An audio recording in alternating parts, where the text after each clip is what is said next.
Assalamualaikum warahmatullahi wabarakatuh. Saya mewakili ahli kumpulan akan membentangkan tentang hadis yang kelima dari hadis 40 Imam Nawawi. Pertamanya saya akan memperkenalkan ahli tim saya, iaitu saya sendiri, Nur Muhammad Muaz bin Muhammad Razak. Dan yang kedua, saudara Azra'i bin Azmi. Dan yang ketiga, saudara Muhammad Zahimi bin Zaidi. Baik, saya akan membacakan hadis ke-6, halal dan haram.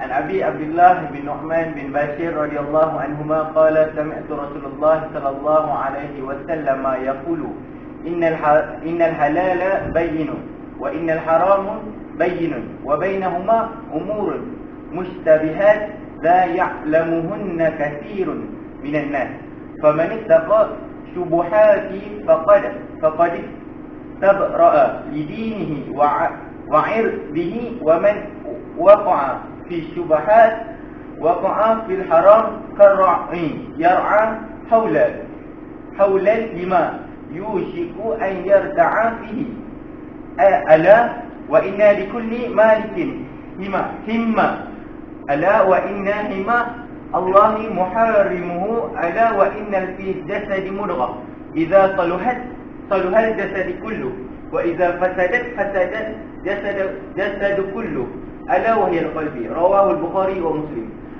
Dari Abdullah Nu'man bin Bashir radhiyallahu anhuma, dia berkata, saya mendengar Rasulullah sallallahu alaihi wasallam bersabda, sesungguhnya yang halal itu jelas dan yang haram itu jelas. Di antara keduanya terdapat perkara-perkara yang syubhah, samar-samar, yang tidak diketahui oleh orang banyak. Maka siapa yang takut terhadap syubhah, bererti dia telah menyelamatkan agamanya dan kehormatannya.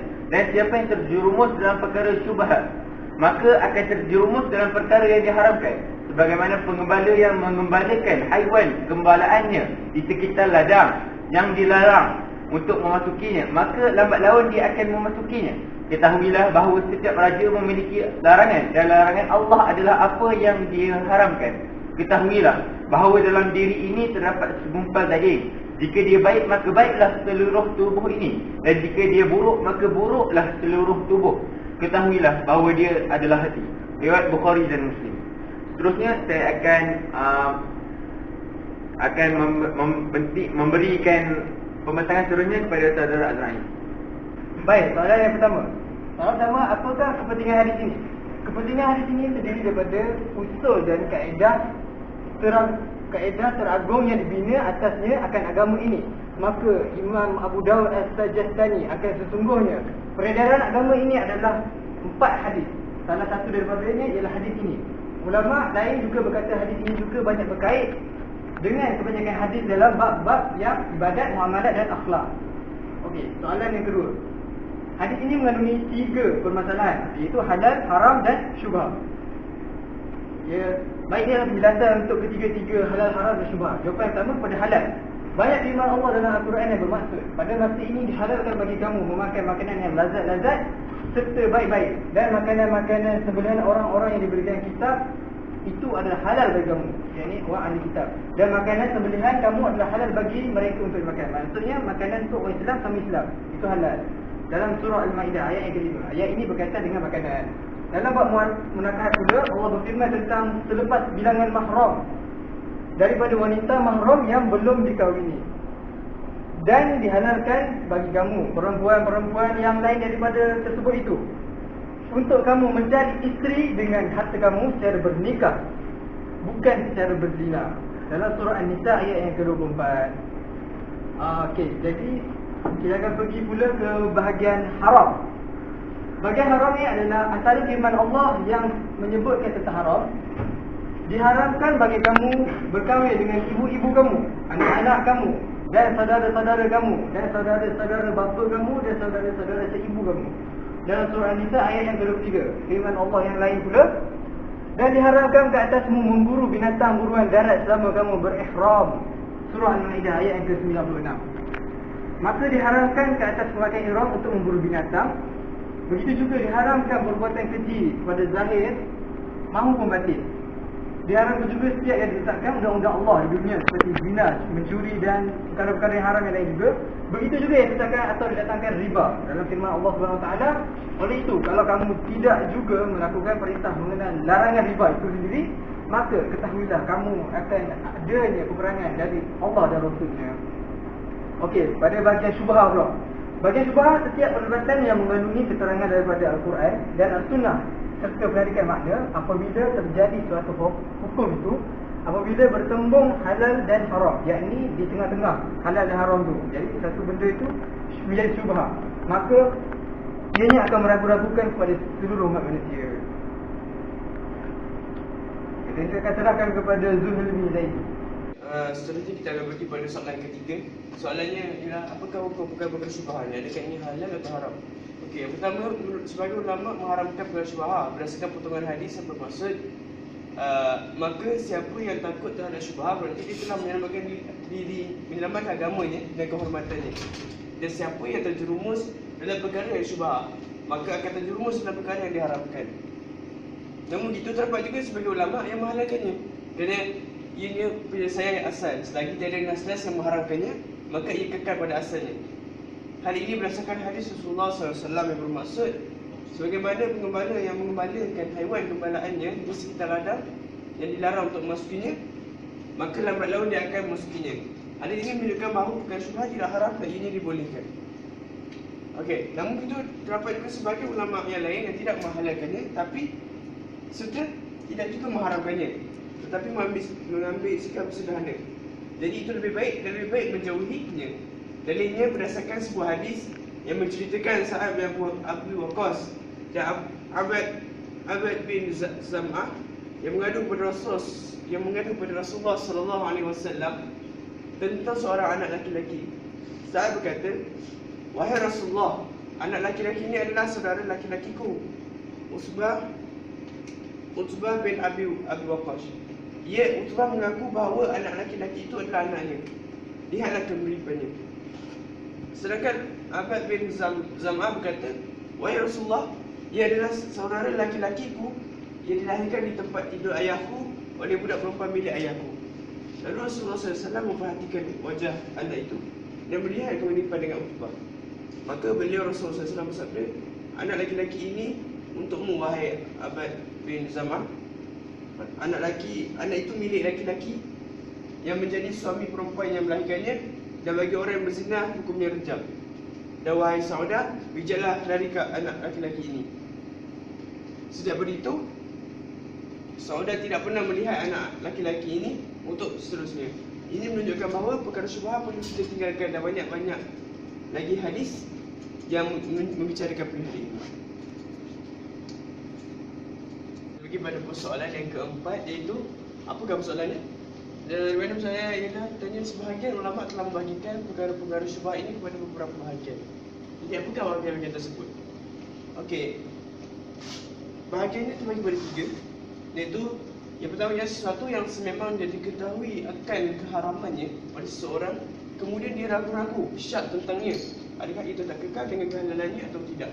Sebagai contoh adalah haram mengambil zakat daripada zakat yang ada unsur syak padanya. Asal ini adalah hadis Ud bin Hatim.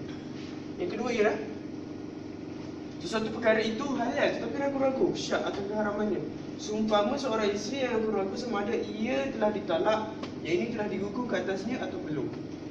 Jika dia yakin bahawa dia masih dimiliki suaminya, maka dia masih milik suaminya. Hal ini kerana keyakinan tidak boleh dihilangkan dengan keraguan. Ini berdasarkan hadis Abdullah bin Zaid yang menceritakan tentang seorang yang ragu-ragu datang hadas selepas dia bersuci. Tetapi dia masih dalam keadaan suci selagi dia yakin bahawa dia tidak berhadas. Yang ketiga, sesuatu yang sama diragui akan keharamannya atau kehalalannya, maka yang lebih utama ialah meninggalkan yang diragu itu. Sebagaimana yang telah dilakukan oleh Rasulullah SAW sabdanya, "Sungguhnya aku telah pulang menemui isteriku, lalu aku mendapati sebiji tamar di atas tempat tidurku. Kemudian aku mengambilnya untuk makannya. Namun aku takut seandainya itu dari sedekah, lantas aku mencampakkannya." Baik. Soalan yang kelima, apakah makna perkataan Nabi dalam hadis tidak banyak orang mengajar mereka? Jawapannya adalah perkara syubhah yang tidak diketahui hukumnya dari segi halal dan haram dan tidak diketahuinya oleh kebanyakan manusia, dan hanya sedikit daripada manusia itu yang berilmu, yakni ulama, yang akan menerangkan hukum perkara ini. Ini adalah bukti bahawa perkara yang mencurigakan, iaitu syubhah, mempunyai penyelesaian khas selain hukum hakam halal dan haram. Perkara syubhah ini kalaulah dari bab haram yang jelas dan halal yang jelas, pastinya diketahui hukumnya oleh orang ramai. Soalan yang ke-6, apakah makna perkataan Nabi SAW dalam hadis, iaitu sesungguhnya ia telah membebaskan dirinya dengan agama dan kehormatannya? Jawapannya ialah ia telah membebaskan dirinya dengan agama dan kehormatannya daripada keraguan, iaitu syubhah. Dan soalan yang ke-7, apakah makna perkataan Nabi SAW dalam hadis, sesiapa yang terjatuh ke dalam perkara yang samar, maka dia akan tergelincir ke dalam perkara yang haram? Jawapannya, pada maknanya terdapat dua bentuk. Yang pertama, mereka yang tidak bertakwa dan menjauhi dari perkara haram akan membawa ke atas keberanian jatuh ke dalamnya. Dan yang kedua, dari kebanyakan yang jatuh dalam kecurigaan akan menggelapkan hatinya, yang akan hilang cahaya ilmu dan cahaya kewarakan. Ini menyebabkan syubhah, jatuh ke dalam perkara yang haram. Soalan yang ke-8, apakah makna perkataan Nabi SAW dalam hadis, iaitu seperti seorang pengembala yang menggembala di sekeliling kawasan larangan, hampir sangat ternakannya masuk ke dalamnya sehingga ke akhir hadis? Jawapannya ialah ini adalah teguran Nabi atas pengharaman Allah Ta'ala, dan asalnya orang Arab dilindungi untuknya tempat berlindung dan menjadikan mereka tempat tertentu untuk dijaga, dan ancaman hukuman pada sesiapa yang mendekatinya. Maka ketakutan terhadap hukuman penguasa untuk menghindari mendekati penjajian wilayah penguasa atau tuannya ini agar tidak menghukumnya. Dan ke atasnya hendaklah dibuat perjanjian antara dia dan sepadan tanah, sehingga ternakannya tidak memasuki kawasan sempadan kerana haiwan tidak dapat dikendalikan. Dan ini juga atas perbuatan manusia yang berkaitan dengan pengharaman Allah, maka mesti dijadikan sepadan antara dirinya dengan perkara yang haram dengan jurang yang besar, supaya tidak jatuh padanya seperti zina. Contohnya, seorang tidak jatuh ke dalamnya, maka ke atasnya hendaklah menghindarinya, iaitu zina, dengan tidak mendekati kepada apa yang dilihatnya. Dan hindarilah dari tempat-tempat fitnah seperti pergaulan, ikhtilat dan berdua-duaan dengan perempuan ajnabi. Dengan cara ini dapat menjauhi dari perkara yang haram. Dan makna bagi batas yang diangkat padanya adalah ia jatuh ke dalamnya. Yang ke-9, apakah yang dimaksudkan dengan kata-kata Nabi dalam hadis tersebut? Iaitu, ketahuilah bahawa dalam diri ini terdapat segumpal daging. Jika baik daging itu, maka baiklah seluruh tubuh itu. Maka jika buruknya daging itu, maka buruklah seluruh anggota badan itu. Okey, jawapan kepada persoalan yang ke-9 adalah segumpal daging itu sendiri, iaitu dengan kadar sesuatu daging yang dimakan dalam mulut kita, walaupun dengan ukuran maksudnya yang kecil, tetapi dia menjadi kepada asbab kepada hati kita. Tetapi kemampuan, kekuasaannya yang makan itu menjadi besar, iaitu boleh mengawal seluruh tubuh kita. Okey, apabila baik daging itu, maka baiklah seluruh anggota badan. Tetapi apabila rosak daging itu, maka rosaklah seluruh anggota badan. Kerana hati merupakan anggota yang mentadbir lebihan anggota yang lain, seperti tangan, kaki. Ia disabitkan sebagai penghukum kepada anggota yang lain tersebut. Kerana hati cepat bertindak untuk menerima dan menolak apa yang dipikirkan. Untuk itu, sebahagian penyair berkata, tidak dinamakan sebagai hati, yakni sesuatu yang membolak-balikkan, maka berhati-hatilah atas perubahan hati itu. Maka hati cepat berubah balik ataupun boleh berubah, menunjukkan sabda Nabi Muhammad, sesungguhnya hati anak Adam itu semuanya antara dua jari, antara jari-jari Ar-Rahman. Seolah hati yang satu itu, seolah hati yang dia gerakkannya bagaimana yang dia kehendaki, iaitu Allah yang kehendaki. Dengan itu Nabi telah memperbanyakkan doanya, iaitu, wahai Tuhan yang membolak-balikkan hati, tetapkanlah hati ini terhadap agamamu, iaitu Islam.